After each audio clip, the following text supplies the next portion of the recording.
तुर्बे या ठिकाणी जे डम्पिंग ग्राउंड आहे ते बंद करणे व तिथे कोपरखैरणे जो निसर्ग उद्यानाप्रमाणे भव्य उद्यान विकसित करणे आणि डम्पिंग ग्राउंडसाठी नवीन जागा शोधण्याची तरतूद करावी. कारण महानगरपालिकेचे सुरुवातीला कोपरखैरणे येथे जे डम्पिंग ग्राउंड होते त्याची क्षमता संपल्यानंतर तुर्बे येथे डम्पिंग ग्राउंड सुरू झाले.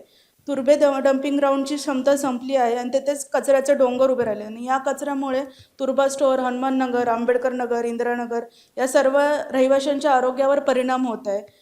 महानगरपालिकेने डम्पिंग ग्राउंड बंद करून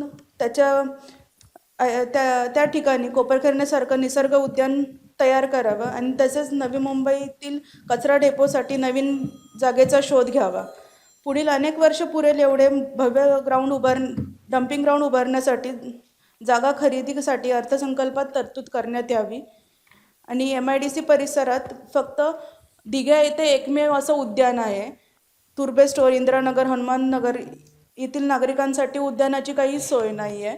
तर या ठिकाणी दगडखान्यांची जी जागा आहे ती ताब्यात घेऊन त्यांचं हस्तांतर करून त्यांचं सपाटीकरण करून तिथे खेळाची मैदाने आणि उद्याने विकसित करावी याची तरतूद अर्थसंकल्पात घेण्यात यावी. तसेच हे जो MIDCचा एरिया आहे, जो झोपडपट्टी क्षेत्र आहे, त्यामध्ये शिवाजीनगर, शिरवणे झालं, बोनसरी, दुर्बे, दिघापर्यंत ज्या डोंगर रांगा आहेत त्याच्यामध्ये पावसाळ्यात नैसर्गिक धबधबे तयार होतात. तर या ठिकाणाचे सर्वेक्षण करून त्या ठिकाणांचे पर्यटन स्थळांमध्ये रूपांतर करण्यात यावे की जेणेकरून याचा फायदा आपला महानगरपालिकेच्या उत्पन्नामुळे होईल. आणि तसेच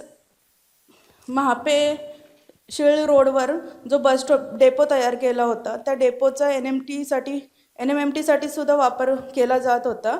तर हा डेपो हस्तांतर करून त्याचा विकास करण्यासाठी अर्थसंकल्पात तरतूद करावी. कारण डेपो हस्तांतर करणे म्हणजे फक्त जागा मोकळी करून द्यायची नाही, तर त्या जागेचा लोकहितासाठी वापर करावा.